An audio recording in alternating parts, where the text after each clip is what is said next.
This video will provide an overview of how a school coordinator invites the teachers in their school to the assessment platform.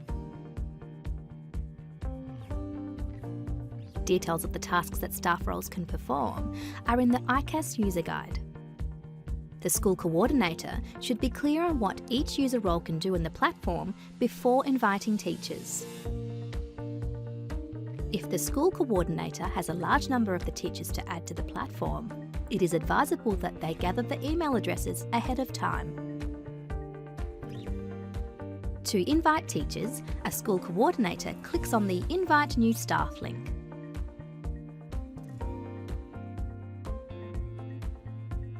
The Invite New Users via a secure link screen appears. A group of teachers can be invited at once, or just one teacher can be invited. The role field is where the user role is selected. For ICAS, it is recommended that the role of unrestricted teacher is selected for staff who will be supervising the tests. Select the user's school for the scope of the role. If a list has been prepared, the emails can be pasted here.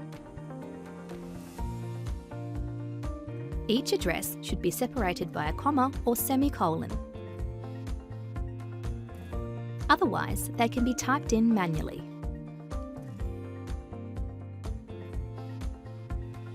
This is the text for the email that will be sent to the teachers who are being invited. This is standard text that is platform-wide across all regions and products. Text in the square brackets are token fields and cannot be edited. However, other text can be changed to suit the school's needs. The default expiry period for the invitation link is 720 hours, or 30 days. This can be changed. If the default expiry period is changed, then ensure that the equivalent number of days is provided in the body of the email. In most instances though, this does not need to change. Once the school coordinator is happy with the setup, they click the Send Invitations button.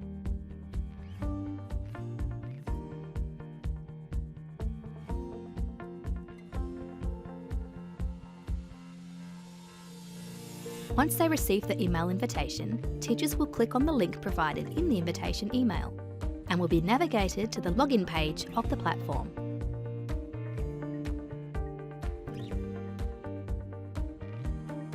Here, teachers will self-register by inputting their first and last name.